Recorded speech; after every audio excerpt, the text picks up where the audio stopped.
ბიზნეს მედია საქართველო. წარმოგიდგენთ.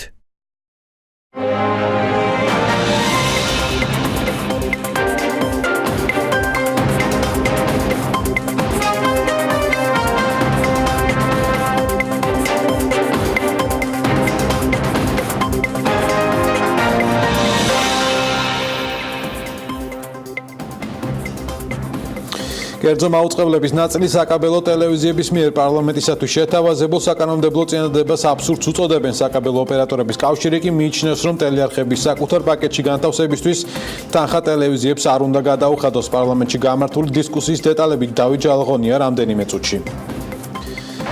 დაიწევს თუ არა საპენსიო ასაკის 60 წლამდე მამაკაცებისთვისაც ახალი საკანონმდებლო ინიციატივა პარლამენტში, რომელიც გენდერული დისკრიმინაციის აღმოფხრის მოტივით საპენსიო ასაკის დაწევას ითხოვს. ინიციატივის ავტორი სტუდიაში და შეფასებები საკანონმდებლო ორგანოდან. რამდენი მილიარდი დახარჯა მთავრობამ 9 თვეში, როგორ შესრულდა გადასახადების გეგმა და რამდენი მილიარდის ვალი აიღო ქვეყანამ 3 კვარტალში სახელმწიფო ბიუჯეტის 9 თვის შესრულებაზე საქმის კურსში თელარა გელანტია ჩაგვაყენებს.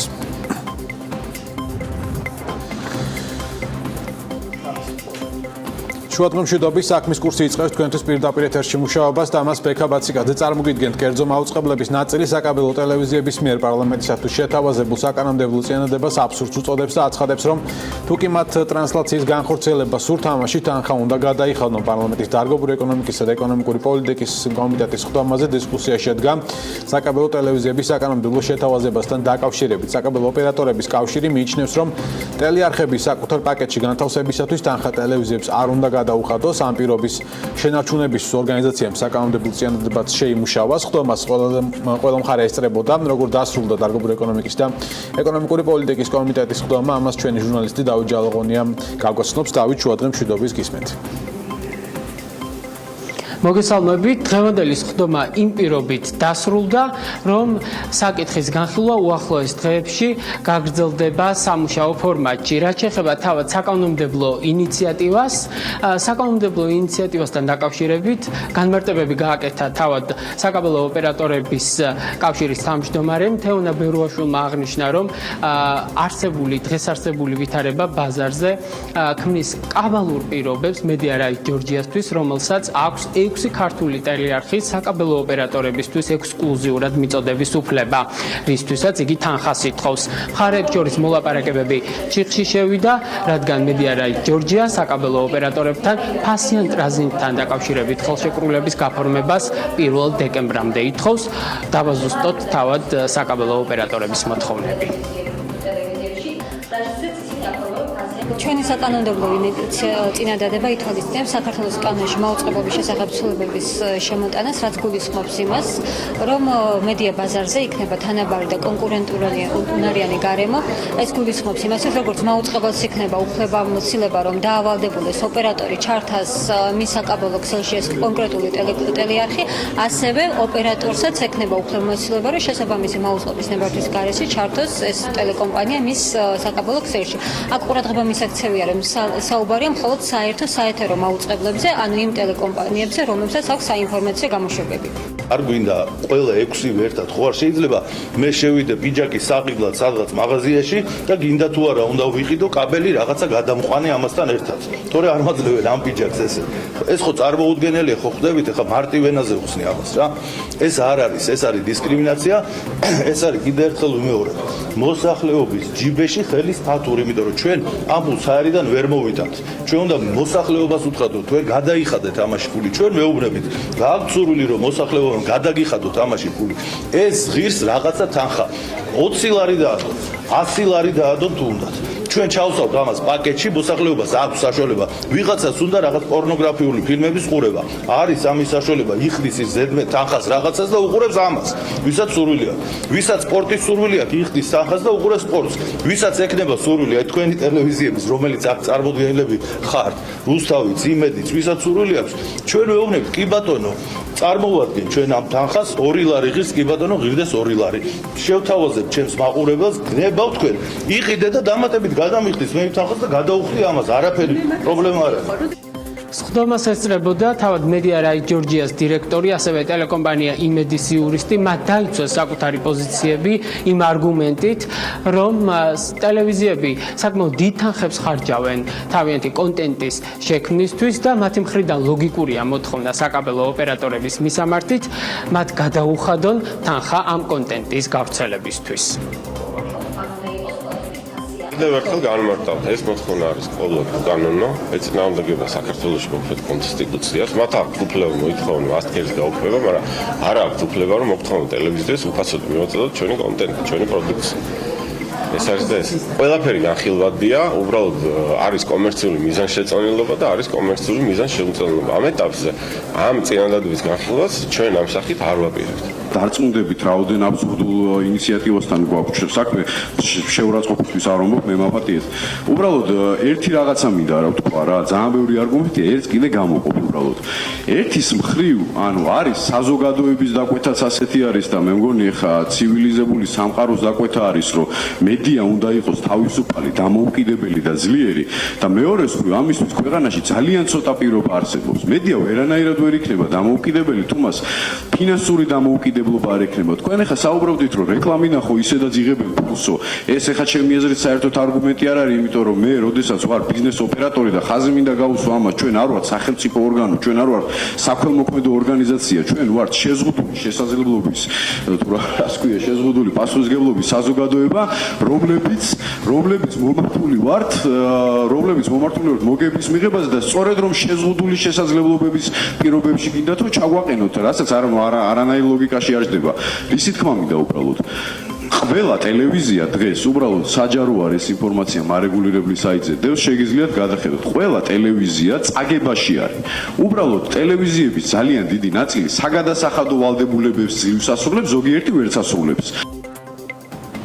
მართალია, კომპანია სილქნეტი აწარმოებს მოლაპარაკებებს მედია რაი ჯორჯიასთან ფასიანი ტრანზიტის შესახებ ხელშეკრულების პირობებთან დაკავშირებით, მაგრამ როგორც ამ კომპანიის იურიდიული სამსახურის უფროსმა დღევანდელ სხდომაზე აღნიშნა, მედია რაის ჯორჯიას მოთხოვნები გულისხმობს საკუთარი მდგომარეობის ბოროტად გამოყენებას და გარდა ამისა, არც მაუწყებლობის შესახებ კანონი იძლევა მხარების თანაბარ პირობებში ჩაყენების საშუალებას.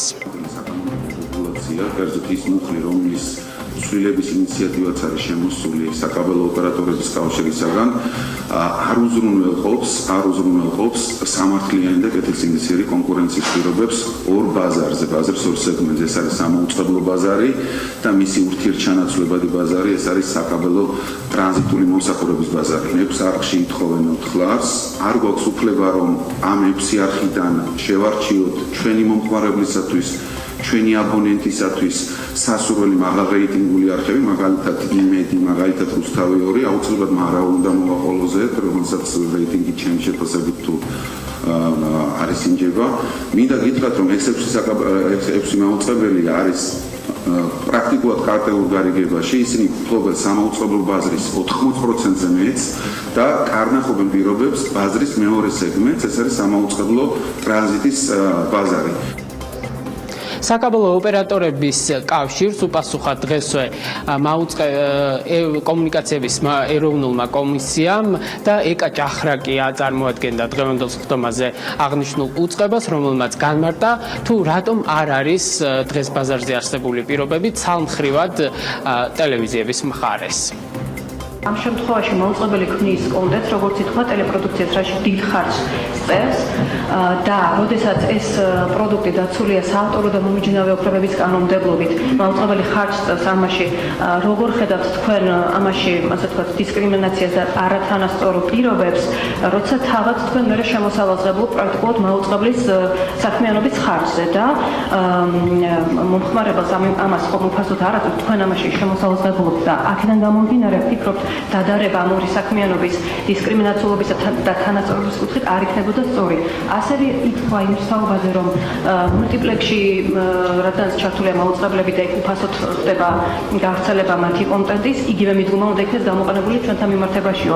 აქაც აღიარეთ თანხმებით ამ პოზიციას, იქნება გამომდინარე, რომ ამ ორი პლატფორმის დადარება ამ თვალსაზრისით არ არის სწორი.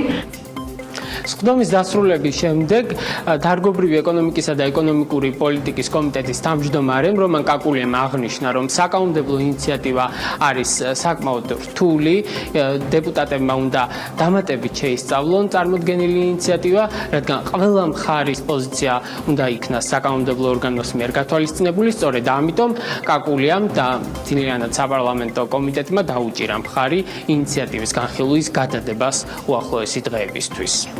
რა მოცემულობა შექმნა დღეს საკაბელო ტელევიზიებთან მიმართებაში, იმიტომ რომ არსებობს ერთი წყარო, რომლის მეშვეობითაც მაყურებელმა შეიძლება უფასოდ მიიღოს ქართული არხები და ასევე ამ პრეტენზიას აღენებენ საკაბელოები, რომ მათ რატომ არ უნდა გქონდეთ დაუშვათ იგივე უფლება. აქ უკვე სხვა ინტერესები შემოდის, როგორც კომერციული, ასევე ის მასკერისთან დაკავშირებული მიდგომა, რომელიც სხვა პოლიტიკური მოტივებით იყო თავის დროზე შემოღებული, შესაძლოა ამასაც ანალიზი ჭირდებოდეს. არეგულირებლის როლი მე მიმაჩნია, რომ გაცილებით უფრო დიდი უნდა იყოს ანალოგიური პრობლემების მოგვარების საკითხში, იმიტომ თუ სხვა სფეროებში გვაქვს ჩვენ მისი როლი მკაფიოდ გამოკვეთილი, მაშინ აქ რატომ არა? და აი ყველაფერს აკეთე ხა ერთი კომიტეტის სხდომის პარაგრაფში ჩვენ რა გავწევდით, ხარ ძალიან დიდი ხნით ამის გადადებას არ ვაპირებთ, მაგრამ გვინდა რომ ყველა მხარე იქნას მოსმენილი. შეგახსენებთ, რომ მედია რაი ჯორჯია 6 ქართული ტელეარხის კონტენტის გავრცელებისთვის საკაბელო ოპერატორებისგან თითოეულ ტელევიზორზე ითხოვს 1 ლარსა და 50 თეთრს. ამ ფასიანი ტრანზიტის პირობებთან დაკავშირებით მოლაპარაკებების ვადად მათ 1 დეკემბერი აქვთ გამოცხადებული. ეს არის უკანასკნელი ვადა. ბექა დიდი მადლობა დავით ჯალაღონი საუბრობდა საკანონმდებლო ორგანოდან. მადლობა დათო საკმაოდ საინტერესო ჩართვისთვის. განაგრძობთ თეთერს ფინანსთა სამინისტროს სახელმწიფო ხაზინამ 2017 წლის 9 თვის სახელმწიფო ბიუჯეტის შესრულების შესახებ მონაცემები გამოაქვეყნა, რომლის თანახმად სახელმწიფო შემოსულების გეგმა 104.8% შესრულდა და 7 მილიარდ 186 მილიონ 235 ლარი შეადგინა. რაც შეეხება გადასახდელებს, ანუ ხარჯებს, შესრულება იყო 95.9%, რაც რიცხვებში დაახლოებით 8 მილიარდ 168 მილიონი ლარია. ისე გეგმის თანახმად 9 თვეში მთავრობას 8.5 მილიარდი ლარი უნდა დაეხარჯა. უფრო დეტალურად, ტრადიციულად თელარა გელანტია მოგვიყვება ბიუჯეტის 9 თვის შესრულების თაობაზე. თელარა შუადღე მშვიდობის გისმენთ. დიახ, ბექა, გადასახდელების გეგმის 95.9%-ით შესრულება ნიშნავს იმას, რომ მთავრობამ დაახლოებით 346 მილიონი ლარით ნაკლები დახარჯა, ვიდრე ჰქონდა დაგეგმილი 9 თვისთვის. მოკლედ, რადგან შემოსავლების გეგმა გადაჭარბებით შესრულდა 9 თვეში და ეს თავისი მხრივ მოიცავს გადასახადებს, გრანტებს და სხვა შემოსავლებს, შეგვიძლია ჩაშლილად ვნახოთ თითოეული მათგანი. კერძოდ 9 თვეში გადასახადების გეგმა შესრულდა 3.3% და საანგარიშო პერიოდში მთავრობამ 6 მილიარდ 627 მილიონი ლარის გადასახადის მობილიზება მოახდინა. მათ შორის ძირითადი გადასახადებიდან გეგმის მიმართ ყველაზე დაბალი შესრულება არის აქციზის ნაწილში 87.3%. აქციზის სახით მიღებულმა შემოსავლებმა შეადგინა დაახლოებით მილიარდ 47 მილიონი ლარი. აღსანიშნავია, რომ ფინანსთა სამინისტროში და ზოგადად მთავრობაში აქციზიდან შემოსავლების კლებას აქციზის ზრდის გამო მწვავეთა რიცხვის შემცირებით ხსნიან, მაგრამ ისიც უნდა ვთქვათ, რომ უაქციზო სიგარეტის რაოდენობა 6.5-ჯერაა გაზრდილი წინა წლის 9 თვესთან შედარებით მიმდინარე წელს. 100%-ით ვერ შესრულდა 9 თვის გეგმა იმპორტის გადასახადის ნაწილში, საიდანაც დაახლოებით 51 მილიონი ლარი შევიდა ბიუჯეტში. საშემოსავლო გადასახადის გეგმაც 100%-ით ვერ შესრულდა, მაგრამ შესრულება მაღალი იყო და ბიუჯეტში ფაქტობრივად მიღებული იქნა მილიარდ 916 მილიონი ლარი. როგორც გრაფიკაზეც ხედავთ, გადაჭარბებით შესრულდა მოგების და დღგ-ს გადასახადების გეგმაც, დღგ-დან 3 მილიარდი შევიდა ბიუჯეტში, მოგების გადასახადის სახით მიღებული შემოსავლების მოცულობამ კი 617.5 მილიარდი ლარი შეადგინა. თელარა, მოკლედ რომ მოგვიყვე გრანტებზე და სხვა შემოსავლებზე, რომლებიც ასევე ბიუჯეტის დაფინანსების წყაროა. გრანტების სახით 9 თვეში ხაზინაში ჩამორიცხულმა თანხამ შეადგინა დაახლოებით 261.5 მილიონი ლარი და გეგმა 163%-ით შესრულდა, მათ შორის გადაჭარბებით 148.4%-ით შესრულდა გეგმა ბიუჯეტის მხარდამჭერი გრანტების ნაწილში, სხვა შემოსავლების სახით კი ბიუჯეტში შევიდა საანგარიშო პერიოდში 287 მილიონი ლარი, რაც ცხათვის გეგმის 107%-ია, ბექა. საინტერესოა, რა სურათი გვაქვს ვალდებულებების ნაწილში, როგორც საშინაო, ისე საგარეო ვალ. ხაზინის ინფორმაციით, ცხრათვეში მთავრობა 1.242 მილიონი ლარის ვალი აიღო და ცხრათვის გეგმის მიმართ შესრულებამ შეადგინა 91.3%, საანგარიშო პერიოდში მთავრობამ 341 მილიონი ლარის შიდა ვალი აიღო, რაც 6%-ით მეტია ვიდრე დაგეგმილი ჰქონდათ, დაახლოებით 87%-ით შესრულდა საგარეო ვალდებულების აღების გეგმაც და შეადგინა 901.5 მილიონი, საიდანაც საინვესტიციო გრძელვადიანი შეღავათიანი კრედიტების გეგმა 83.8%-ით შესრულდა. ბიუჯეტის მხარდამჭერი კრედიტების გეგმა კი 93.4%-ით. მოკლედ, რომ შევაჯამოთ, ძირითად მონაცემებში სურათი დადებითია, მათ შორის საგარეო კრედიტების და ბიუჯეტის მხარდამჭერი კრედიტების ათვისების ნაწილშიც, რომელიც წინა წლებში ხშირად წარმოადგენდა ამ მთავრობისთვის პრობლემას. მადლობა, თელრამ გელანტია საუბრობდა პირდაპირ ეთერში ბიუჯეტის 9 თვის შესრულების მონაცემებით. სამწუხაროა ის, რომ გარემოს დაცვის სამინისტრო აშკარად არის ყველაზე დაბალ ბიუჯეტიანი ყველა სამინისტროს შორის, განცხადება პარლამენტის გარემოს დაცვისა და ბუნებრივი რესურსების კომიტეტის თავმჯდომარე კახა კუჭავას ეკუთვნის. 2018 წლის ბიუჯეტის პროექტით გარემოს დაცვის სამინისტროსათვის გამოყოფილი დაფინანსება გათვალისწინებულია 43 მილიონ ლარამდე. გარემოს დაცვაზე საქართველოს სახელმწიფო ბიუჯეტის ხარჯების და არაფინანსური აქტივების ზრდა ფუნქციონალურ ჭრილში განსაზღვრულია 59.3 მილიონი ლარით.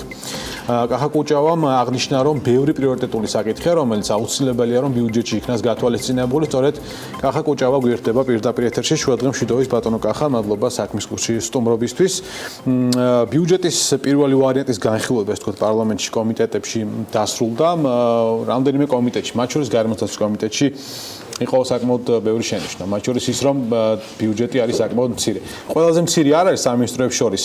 ანუ ეს ალბათ ისე მეტაფორულად თქვით, რომ თქოთ საჭიროების და მიხედვით შეადარეთ, ალბათ, რომ მილიონიც აქვს სამინისტროს დაფინანსება, მაგათაც შერიგებისა და სამოქალაქო ინტეგრაციის.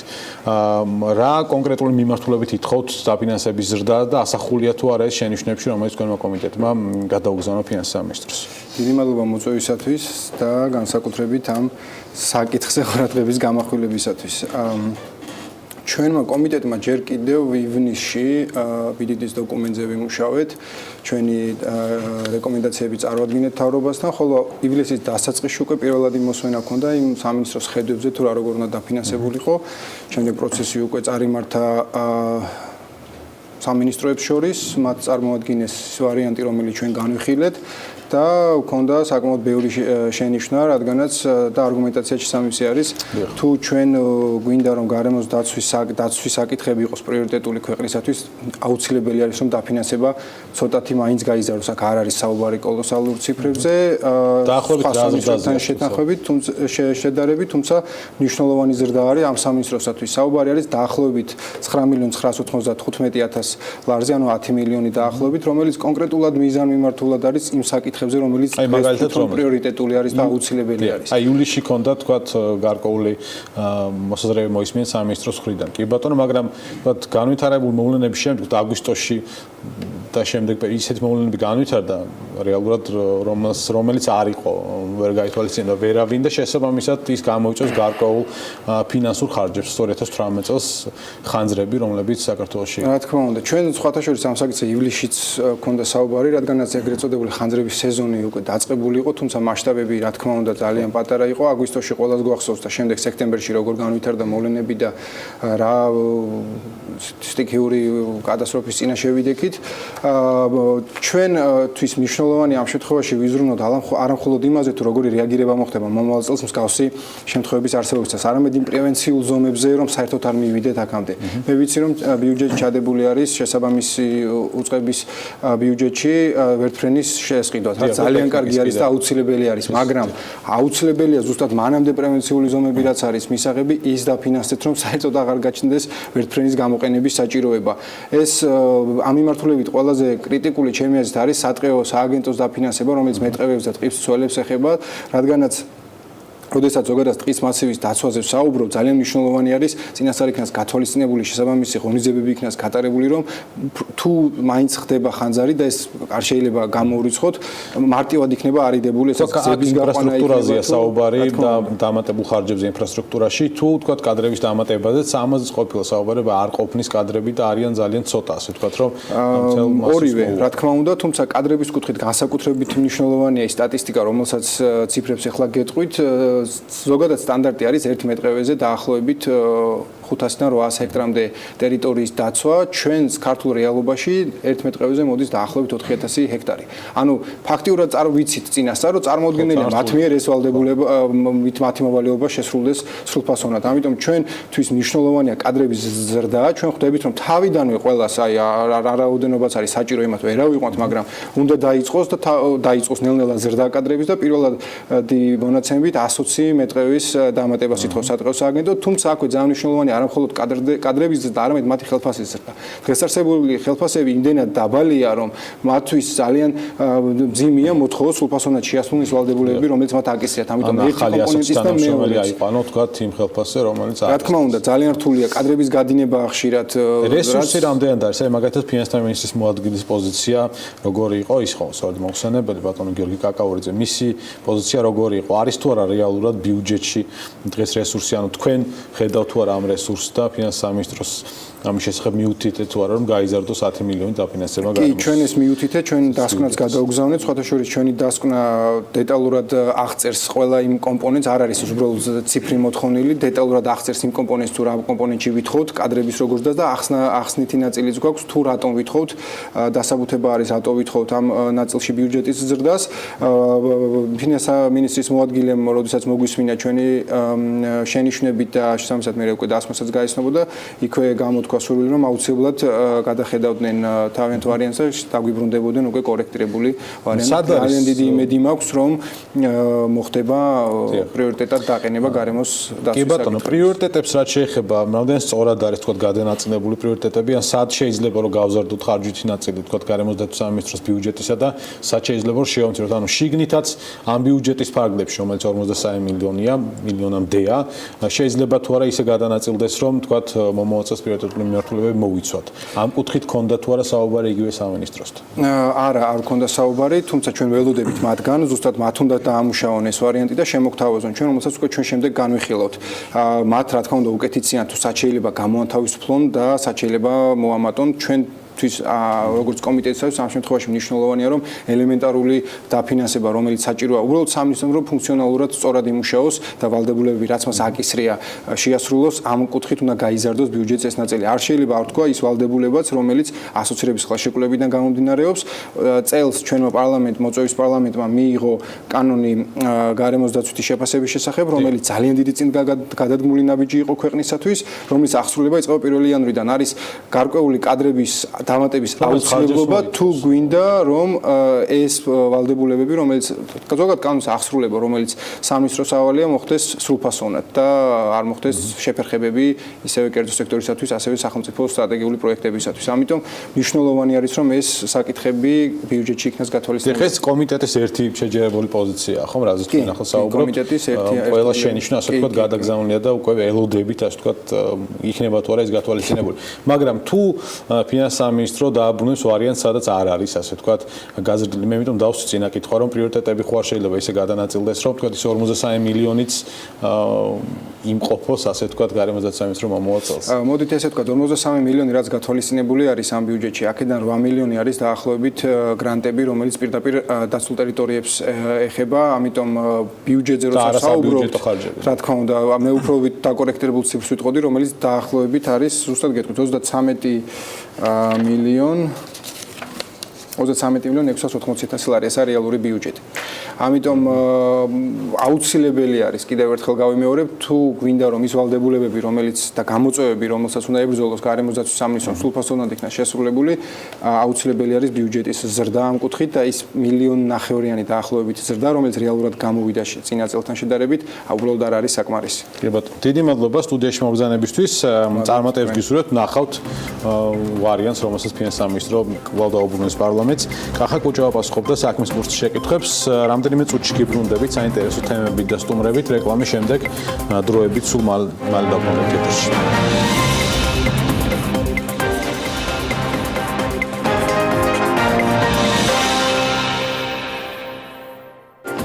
განაგზოთ პირდაპირ ეთერში მუშაობა 106.5 მილიონი დოლარის ოდენობის ინდიცირებული სესხის ხელშეკრულება ნიდერლანდების განვითარების საფინანსო კომპანიასთან TBC ბანკმა გრძელვადიანი პარტნიორობის ფარგლებში ნიდერლანდების განვითარების საფინანსო კომპანიასთან და ოპეკის საერთაშორისო განვითარების ფონდთან ახალი სესხის ხელშეკრულება გააფორმა. რა მიმართულებების და ფინანსების გაძლიერებაში დაეხმარება ბანკს მოზიდული რესურსი TBC ბანკის გენერალური დირექტორის მოადგილე გიორგი შაგიძეა. საქმის კურსის სტუმარი შუადღე მშვიდობის ბატონო გიორგი, მადლობა სტუდიაში მოგზანებისთვის. პირველ რიგში ეს სესხის მეორე ხელშეკრულება FM-ოსთან გაფორმებული. პირობები რომ გითხრათ ამ სესხისა და რა მიმართულებებით დაფინანსებაში დაგეხმარება TBC ბანკს ეს 106 მილიონი. დიახ, მოგესალმებით, დიდი მადლობა მოწვევისთვის, მივესალმებ მაყურებელს. მართალბრძანდებით პარასკევს ჩვენ მოვაწერეთ ასეთ ხელშეკრულებას ხელი, მოვიზდეთ 106 მილიონი დოლარი. ამისი ორგანიზება მოახდინა FM-ომ, თუმცა ამაში ჩართული იყო 10-მდე საერთაშორისო ძალიან მსხვილი საფინანსო ინსტიტუტი, რაც განსაკუთრებით საამაყოა, იმიტომ რომ როდესაც პირველად მოიზიდავ საფინანსო ინსტიტუტს საქართველოში ერთია და მე ამის შემდეგ გზა აქვს გახსნილი ყველას. არა მარტო TBC ბანკს, არამედ სხვა ბანკებსაც. ეს 106 მილიონი ახლა მოხმარდება მცირე და საშუალო ბიზნესის დაფინანსებას. იქ გარკვეული ნაწილი არის, რომელიც საერთაშორისო ვაჭრობისთვის არის განკუთვნილი, თუმცა საზოგადოდ ამ თანხის გამოყენება მოხდება მცირე და საშუალო ბიზნესის. ეს არის მიზნობრიობა ძირითადი, რომელიც აქვს ამ 106 მილიონს. კი ბატონო, FM-ოსთან თანამშრომლობა, ასე ვთქვათ, გრძელვადიანი პარტნიორობა, რომელიც არის TBC-სა და FM-ოს შორის და რომელიც უნდა გაგრძელდეს, რატომ ეს საერთაშორისო კომპანია? დიახ, FM-ო არის ჩვენი გრძელვადიანი პარტნიორი, როგორც თქვენ თქვით, 2009 წელს გახდა FM-ო TBC ბანკის აქციონერი. მე თვითონ შეამცირა აქციები TBC ბანკში, თუმცა გაზრდა სასესხო ვალდებულებები. თქვენ ახსენეთ მეორე სესხი, რომელიც მოვიზიდეთ FM-ოსგან 2016 წლის დეკემბერში, კიდევ რამოდენიმე სესხი გვაქვს FM-ოსგან მოზიდული. FM-ო არის ჰოლანდიის, ასე ვთქვათ, საერთაშორისო საფინანსო ინსტიტუტი, რომელსაც ძალიან დიდი გამოცდილება და კარგი გამოცდილება აქვს, ცოტა ნაკლები, მაგრამ კარგი გამოცდილება აქვს საქართველოსთან ურთიერთობის, რა თქმა უნდა, მას სწამს ამ ქვეყნის, სწამს მისი განვითარების და გვეხმარება ჩვენი პარტნიორობის და გვეხმარება ახალი სიმაღლეების მიღწევაში. კი ბატონო, თქვათ პარტნიორობა FM-ოსთან იგივე მოზიდული სესხი, სადაც 10-მდე საფინანსო ინსტიტუტი მონაწილეობს, ანუ ეს სხვა ინვესტორების მოზიდვაში გეხმარება თუ არა, ანუ ეს რეალურად უზრუნველყოფს იმას, რომ სანდობა ისედაც დიდია ზოგადად ქართული საბანკო სექტორის მიმართ სხვადასხვა ფინანსური ინსტიტუტებიდან, მაგრამ ეს არის თუ არა კიდევ ერთი ნაბიჯი, რომ ეს სანდოობის ხარისხი უფრო გაიზარდოს. ცალსახად კი და კიდევ უფრო მეტი სანდოობა არასდროს უარყოფითი არ იქნება და FM-ომ ხა ამ შემთხვევაში ოფიტთან ერთად დაახლოებით 10-მდე საერთაშორისო ინსტიტუტი მოიწია. ზოგიერთ საერთოდ არ ქონია საქართველოსთან არანაირი შეხება და ბუნებრივია ამას ვფიქრობთ, რომ ხაზი უნდა გაესვას, რომ ეს ახალი ინსტიტუტები, რომლებიც შემოდიან საქართველოში საბანკო სექტორის სახით, მე შეიძლება ნებისმიერმა სხვა კომპანიამ გამოიყენოს საინტერესო პროექტის დასაფინანსებლად. ამ ძალიან მნიშვნელოვანი არის ეს კი ბატონო, მცირე და საშუალო ბიზნეს, მიკრობიზნეს დაფინანსების კუთხით მთლიანი პორტფელი რამდენია TBC ბანკის და ზრდის დინამიკა, რამდენიმე ციფრი რომ გითხრათ თუ შეგიძლიათ. ხო, ეს არის TBC ბანკი არის ლიდერი ამ მცირე და საშუალო ბიზნესის სფეროში, ისევე როგორც ყველა დანარჩენ ძირითად სფეროში. დაახლოებით 2 მილიარდამდე არის მცირე და საშუალო ბიზნესის პორტფელი TBC ბანკში. შარშანდელი ზრდა იყო დაახლოებით 16% კონკრეტულად ამ სექტორის მთელ ქვეყანაში. ეს დაახლოებით იგივე ზრდა არის რამოდენიმე წლის განმავლობაში. ძალიან მნიშვნელოვანი არის ამ ზრდის შენარჩუნება მომავალშიც, იმისათვის რომ ბუნებრივია მცირე და საშუალო ბიზნესი არის ის სფერო, რომელიც ძირითადად უნდა განავითაროს ეკონომიკა და რომელსაც ეკონომიკა უნდა დაასრულოს. ყველაზე მეტი წილი აქვს, ასე ვთქვათ, სამუშაო ადგილების შექმნას მათ შორის, ხო, შექმნაში. კი ბატონო, ბატონო გიორგი, კომერციული ბანკების მოგების მაჩვენებლების გამო ხდა, ამაზეც მინდა რომ გითხოს, 631 მილიონი არის მსუმთლიანად 9 თვის მონაცემები. კი, 3 კვარტალი გავიდა, ასე ვთქვათ, და 3 კვარტალის მონაცემები გვაქვს, მაგრამ წელი მაინც ეს დასრულს უახლოვდება და გვექნება ალბათ საშუალება რომ შევაჯამოთ, მაგრამ ამ 3 კვარტლის შეჯამება მინდა გთხოვოთ საქმიანობის კუთხით TBC ბანკისთვის, ზოგადად ქართული საბანკო სექტორისთვის. ხო, TBC ბანკისთვის ეს არის მორიგი წარმატებული წელი, ასე ვთქვათ, ისევე წარმატებული როგორც იყო შარშან წინ და კიდევ იმის წინ. TBC ბანკი შარშან გახდა ლიდერი მთელ ძირითად პარამეტრების მიხედვით საბანკო სექტორში და ბუნებრივი ამ პოზიციებს ვინარჩუნებთ წელს. მოგებას რაც შეეხება აქ ალბათ უნდა ვისაუბროთ მოგება კაპიტალზე, რომელიც არის ძალიან სტაბილური TBC ბანკის შემთხვევაში და საბანკო სექტორის სხვა მოთამაშეების შემთხვევაში. აქ ასევე უნდა გავითვალისწინოთ, რომ ამ კაპიტალს თავისი ხარჯიც აქვს და როცა მოგებაზე ვსაუბრობთ, იმ ხარჯთან მიმართებაში ეს არის ძალიან ადეკვატური. სამწუხარო იქნებოდა, რომ მოგება არ იყოს ხარჯთან მიმართებაში ადეკვატური, ეს აუცილებლად გამოიწვევდა ფასების კიდევ უფრო ფასების ზრდას უფრო სწორად მთელ რიგ პროდუქტებზე, სადაც ახლა ჩვენ კარგი ტრენდი გვაქვს შემცირების. კი ბატონო. მე მინდა რომ წარმატება გისურვოთ, დიდი მადლობა სტუდიაში მომბრძანებისათვის. გიორგი შაგიძე, TBC ბანკის გენერალური დირექტორის მოადგილე საუბრობდა ჩვენს პირდაპირ ეთერში.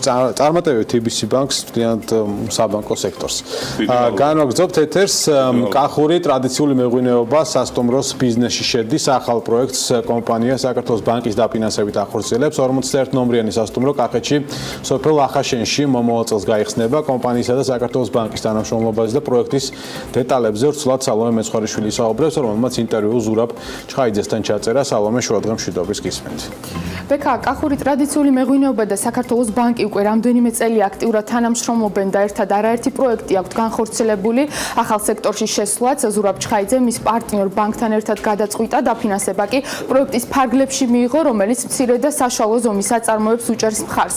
ევროპის რეკონსტრუქციისა და განვითარების ბანკმა საქართველოს ბანკს $50 მილიონ ტრანში სწორედ ამ მიზნისთვის გამოუყო. DCFTA-ის კომპონენტით რამდენიმე ათეულმა საწარმომ უკვე ისარგებლა ახალ პროექტსა და კატევეს სამომავლო გეგმებზე ჩვენი ინტერვიუდან შეიტყობთ.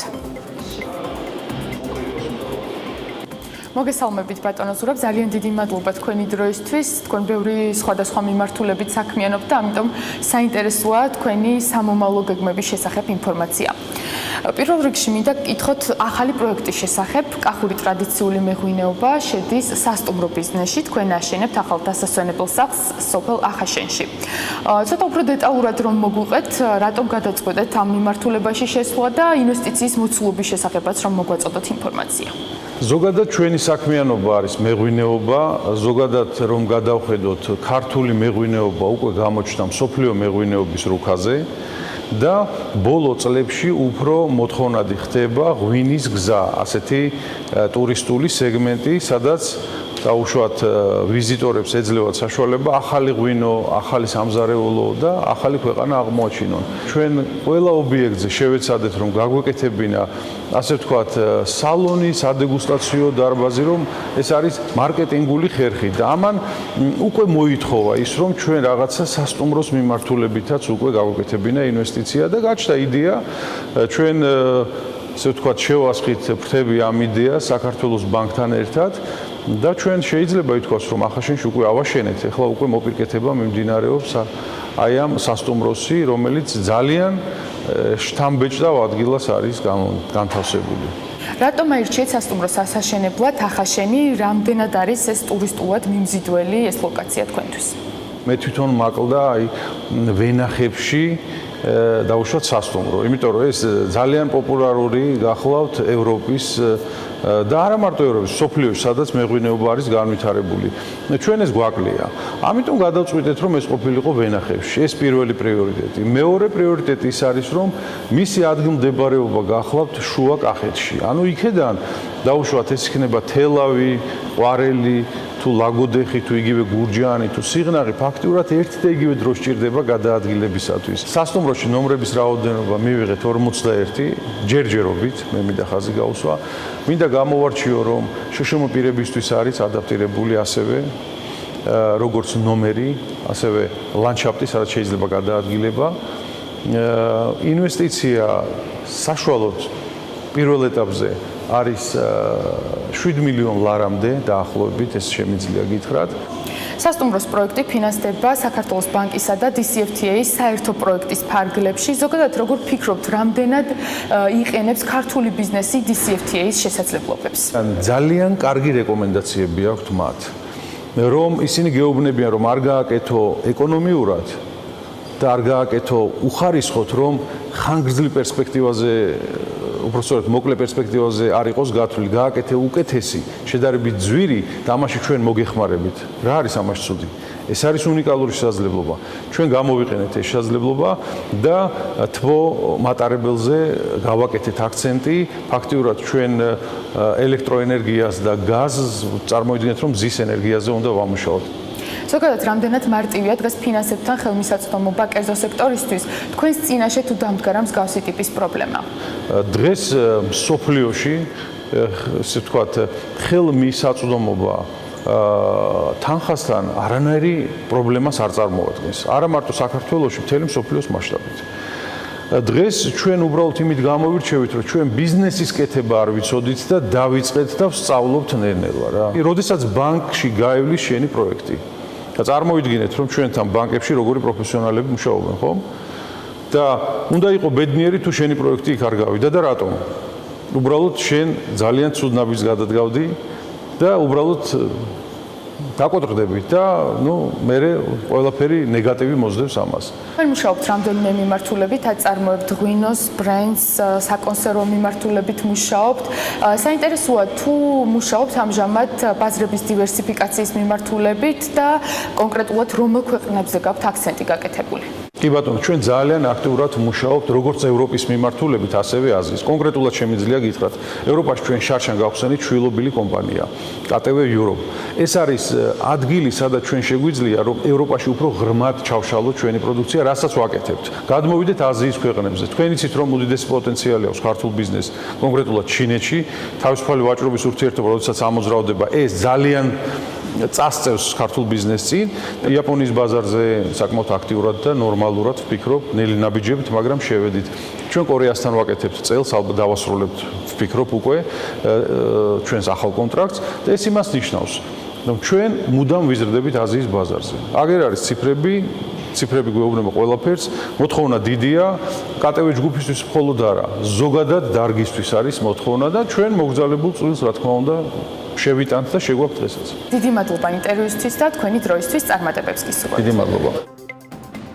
როგორც აღნიშნე, კახურ ტრადიციულ მეღვინეობასა და საქართველოს ბანკს რამდენიმე წლიანი თანამშრომლობა აკავშირებთ. ამ დროის განმავლობაში არაერთი უკვე წარმატებული პროექტია დაფინანსებული. საქართველოს ბანკს უკავშირდება ახალი ქართული ბრენდის ნენას შექმნაც, რომელიც არა მარტო ადგილობრივ, არამედ უცხო ქვეყნის ბაზრებზეც აქტიურად იყიდება. კომპანია კახურ ტრადიციულ მეღვინეობასთან და ბატონ ზურაბ ჩხაიძესთან თანამშრომლობთ უკვე რამოდენიმე წელი, კერძოდ 2014 წლიდან და არაერთი საინტერესო პროექტი განვახორციელეთ ერთობლივად. აქ შემიძლია აღვნიშნო რამოდენიმე პროექტი, მათ შორის როგორიც არის ქართული ბრენდის ნენეს სახელწოდებით ადგილობრივი საკონსერვო წარმოება, რომელიც ჩვენ ერთობლივად დავაფინანსეთ. აგრეთვე გადამამუშავებელი, ყურძნის გადამამუშავებელი ქარხანა ველისციხეში და შემდგომ უკვე სპირტის საწარმო და ბოლო პერიოდში ბატონი ზურაბი უკვე ახალ სექტორშიც ცდილობს, რომ ასე ვთქვათ, გაფართოვდეს. კერძოდ სასტუმრო ბიზნესში ჩვენ მხარს უჭერთ ქვეყანაში ახალი სამუშაო ადგილების შექმნას და ამას კი წარმატებული ჩვენი აქტიური კორპორატული საზოგადოება ქმნის და ჩვენ გვიხარია, რომ ამაში მონაწილეობას ვიღებთ, ვინაიდან ეს ხელს უწყობს ჩვენი ქვეყნის ეკონომიკურ განვითარებას. საქართველოს ბანკის სპეციალური საკრედიტო ხაზით დაფინანსებული ბიზნეს იდეები გარკვეული შეღავათებითა და კეშბეკითაც სარგებლობენ. მადლობა სალომე მეცხვარიშვილს. განაგზობთ გადაცემას. საპენსიო ასაკთან დაკავშირებით პოლიტიკური პარტია ახალი საქართველო ინიციატივით გამოდის, კერძოდ თუ აქამდე მამაკაცები პენსიას 65 წლის ასაკში ინიშნავდნენ, პარტიის მიერ წარდგენილი კანონპროექტი ასაკობრივი ზღვარის 60 წლამდე დაწევას ითვალისწინებს. თეონა ჭალიძე კანონპროექტის ავტორი გვერდება პირდაპირ ეთერში. შუადღე მშვიდობის თეონა, მადლობა გადაცემაში მომბრძანებისთვის. პირველ რიგში დაინტერესდით ამ თემით. კი ბატონო, განმარტებით ბარათს ვკითხულობთ, რომ ერთ-ერთი მთავარი მიზეზი თქვა ამ კანონპროექტის წარდგენისა და მისი მიღების აუცილებლობისა, როგორც განმარტებულია თქვენს მიერ, არის გენდერული დისკრიმინაციის აღმოფხვრა. კიდევ არის თუ არა არგუმენტები იმისა, რომ სახელმწიფო ბიუჯეტმა გაზარდოს ხარჯები და 60 წლამდე დაწიოს მამაკაცთა საპენსიო ასაკი. პირველ რიგში ეს არის თავი არგუმენტი. პირველ რიგში სახელმწიფო პენსიის შესახებ საქართველოს კანონში მეხუთე მუხლში მითითებული არის, რომ პენსიაზე უფლება მამაკაცებს წარმოეშვებათ 65 წლიდან, ხოლო ქალებს 60 წლიდან.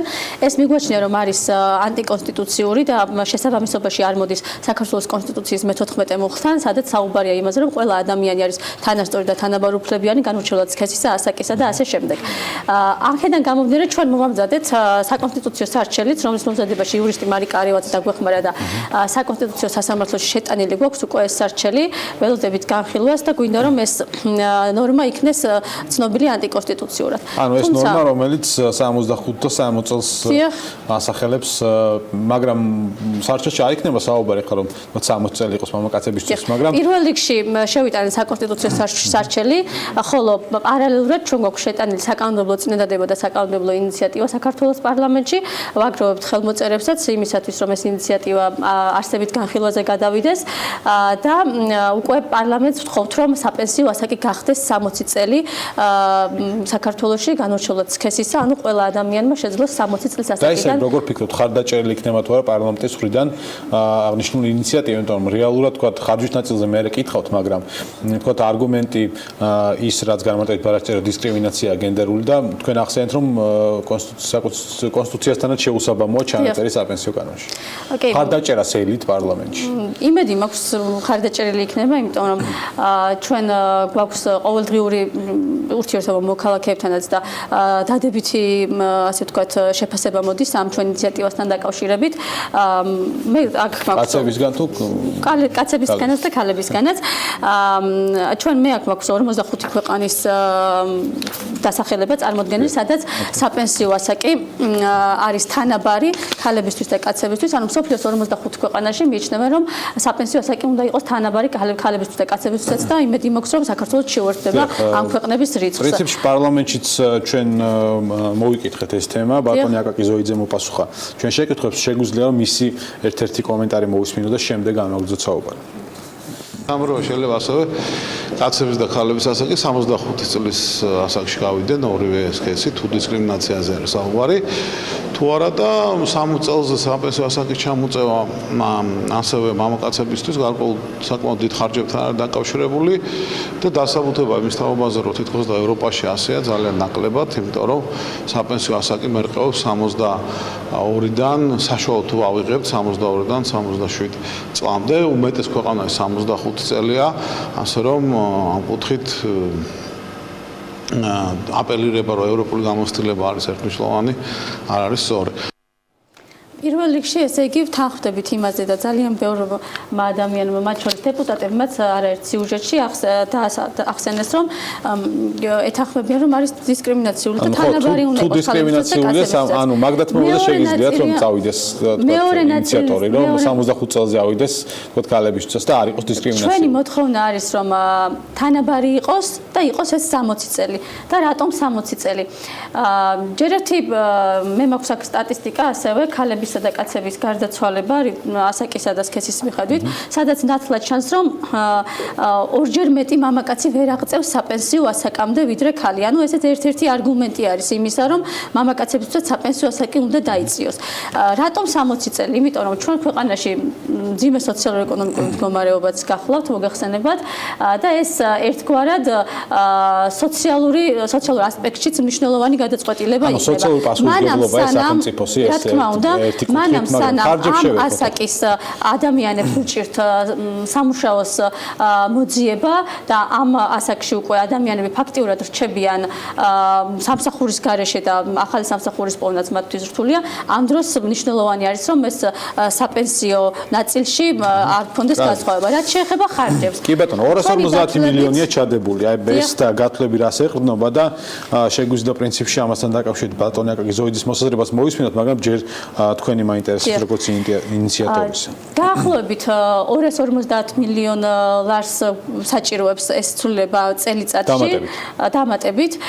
ეს არ არის ის თანხა, რომელიც არ შეუძლია საქართველოს ბიუჯეტს რომ გაიღოს ამ საქმისთვის და მით უმეტეს თუ გადავხედავთ ჩვენ იმ ბიუროკრატიულ ხარჯებს, რაც მთელი საქართველოს მასშტაბით გვაქვს პენსიების, პრემიების, დანამატებისა და გაბერილი შტატების ხარჯზე, აი ამ ნაწილში თუ ჩვენ შევამცირებთ და ოპტიმიზირებას მოვახდენთ ხარჯებს, განხორციელების ჩვენ შევძლებთ რომ ეს თანხები გამოვნახოთ. ხო, მაგრამ ეს მარტო 2018 წელს თქვათ, მაგრამ თუ თქვათ უფრო გრძელვადიან, საშუალოვადიან პერსპექტივაში განვიხილავთ, ანუ დაახლოებით 3 წლიანში, ბატონი აკაკიც ამაზე საუბრობს.